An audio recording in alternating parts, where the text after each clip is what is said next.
Thank you for the opportunity to present our paper entitled The Use of Patient Factors to Improve the Prediction of Operative Duration. So why do we predict operative duration? Well, historically, one reason has been to satisfy the curiosity of the patient and their families. But in addition, surgeons needed to know really just how many cases they could put on for one day. However, as you might imagine, surgeons are not very good at predicting operative duration. And as you can see here with the red boxes, surgeons largely underpredict operative duration, but there's also significant error in their ability to predict the operative duration.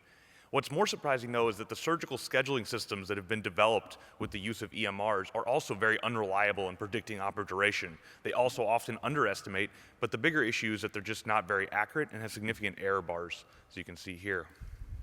So why is this really important, though, especially in this day and age? Certainly it's important for patients to know maybe roughly how long the surgery will take, but really it's all about money in this day and age, and that's because surgery is expensive. Surgery costs between $12 and $147 per minute, depending on the type of surgery in the study you look at. And although we might say, yes, healthcare is expensive in general, when you put this in perspective, an ICU stay only costs $1.47 per minute. So we know that surgery is very expensive, and so we need to maximize this resource. So why is it expensive? Well, surgeon certainly plays a role. The other staff involved definitely play a role as well. You also have equipment as well as facilities that all play into why surgery can be so expensive. But when you break this down, as you can see here, taking just an average, this is an orthopedic operation, for example, facilities, which includes the staff and the surgeon, make up the overwhelming majority of the cost of that procedure. Therefore, we really need to maximize our day to have it look something like this. And I'm sure this would be a great day for all you to see, where all the cases are nicely laid out between 8 and 5 o'clock. This is kind of an ideal world with ideal turnovers. However, in reality, it oftentimes looks much more like this. One procedure will go a little bit long. One procedure might go a little bit long, and thus leading the next procedure to go long, and now you have the operating room being used till 5, 6, 7, 8, 9 o'clock at night, which is very expensive. In reality, some procedures also go short, and this means that the other problem happens. Now we have the operating rooms not being utilized efficiently and getting done early, also losing money for the institution. And we all know in reality it's usually a combination of these two situations.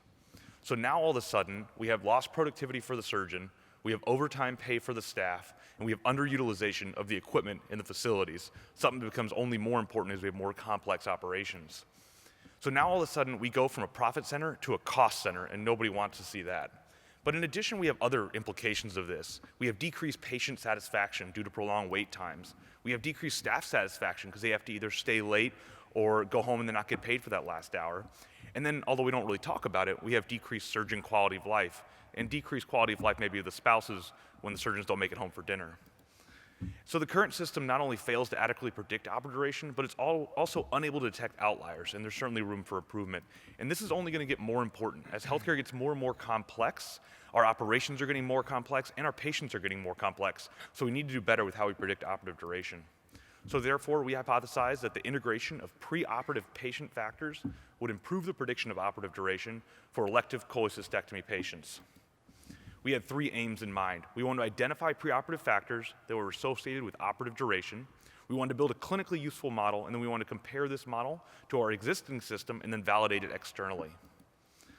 For methods, we chose this procedure, elective laparoscopic cholecystectomy, as a starting point for this study, and we conducted a retrospective review of 2 databases. The first was our institutional data, and the second was the NISQIP participant user file.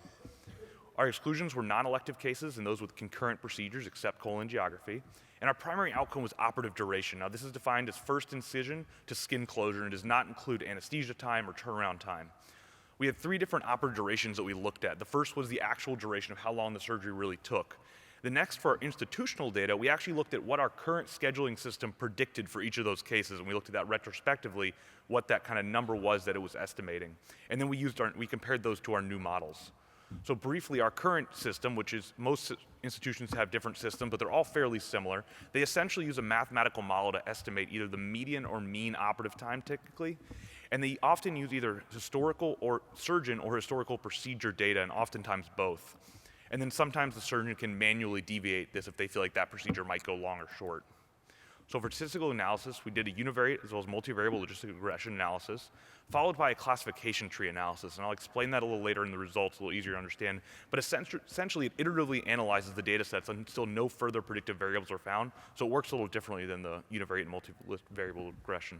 We then externally validated our regression models using NISQIP data. So let's get into our results. So we identified 1,800 elective laparoscopic cholecystectomies at our institution.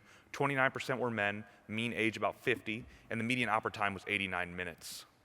So then we looked at the different patient factors, and essentially we wanted to look at any patient factors that we could easily collect pre-operatively and that an EMR could automatically capture. If a surgeon has to go collect all these things or ask the patient all these things, then that's not necessarily going to be useful. We needed something that was available in the chart. So we started with age, gender, BMI. We also looked at different comorbidities, including the ASA classification, smoking status, COPD, diabetes, and Charlson-Deho score. And then we also looked at labs that might be routinely available. And the way we classified these were as normal, abnormal, or not tested. And these, remember, are all elective cases, however. And then what we did is we essentially did the univariate analysis, excluded all the ones that were not significant with a p-value greater than 0.05, and all the significant factors were included in our model. So let's get right into the model. So this is the first model we developed, identifying factors that were associated with operative duration. And what you can see here is women had a 7.5 minute shorter operative duration as compared to men. Increasing BMI increased the operative time up to 17 minutes longer. Increasing ASA also increased the operative time up to 38 minutes longer. And having an abnormal LFT was also associated with an increase of about 8 minutes in operative duration. Now let's compare. This is only beneficial if this is better than our current model. So we look at our current model. The current system scheduling model is called the surgeon model here. And as you can see, it very poorly predicted operative duration across these cases. When we use only the patient factors alone, this increased the operative duration prediction with an R-squared value of 0.08. However, we know that the surgeon is an important variable, and therefore we added that back into our model, and that surgeon variable plus the patient factors variable increased it further to an R-squared value of 0.175. Now, we wanted to make sure this was something that could be used at other institutions potentially as well, so we validated it against NISQIP, looking at 11,000 cases with similar inclusion-exclusion criteria that had a mean operative time of 67 minutes. What we again found was similar results. Female gender was associated with a shorter procedure time, about 7 minutes. Increasing BMI and increasing ASA were also associated with increasing operative times. And then again, the abnormal LFTs were associated with abnormal or increased operative time.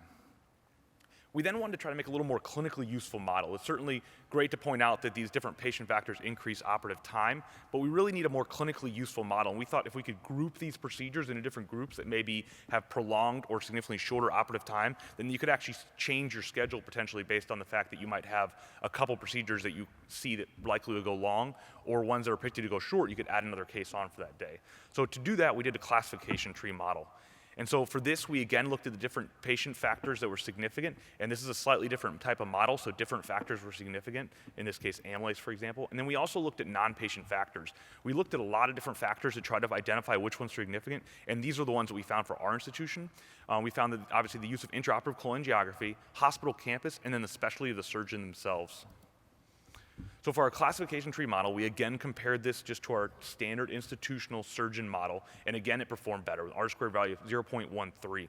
However, again, the benefit of this model is really in its grouping, and I'll explain that here. So this is an example of that classification tree, and I'll point out a couple examples, but essentially the important thing is that we now took our predictive operative range and we're develop a range of score or a range of operative times that range from 73 to 127 minutes. That's a 54-minute variation. That's a clinically significant amount of minutes as compared to just a 3-minute variation, and that actually could change the operative scheduling for that day. So let me give you an example here. So when a patient has no cholangiogram planned and the operation is performed at campus B, you can see that the operative time was as low as 73 minutes. However, a patient who had no cholangiogram at campus A and had an ASA of 4, that operative time increased by 54 minutes to 127 minutes. And if you're able to identify these easily, that certainly could change your scheduling for that day. Another example here, if you do have a cholangiogram performed at campus A and you're male gender, then you're predicted to have a 118-minute operation.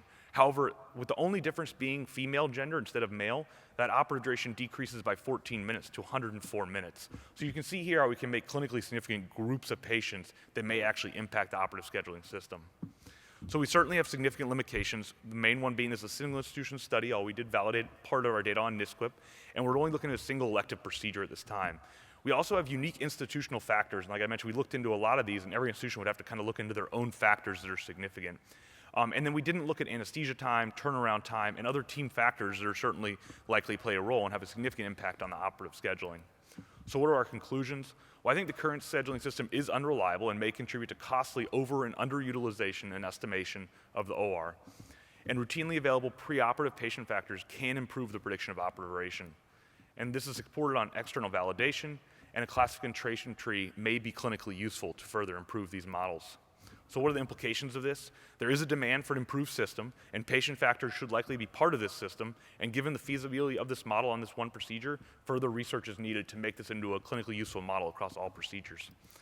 I want to thank all my co-authors, especially my mentor, Dr. Bingner. I'll take any questions at this time.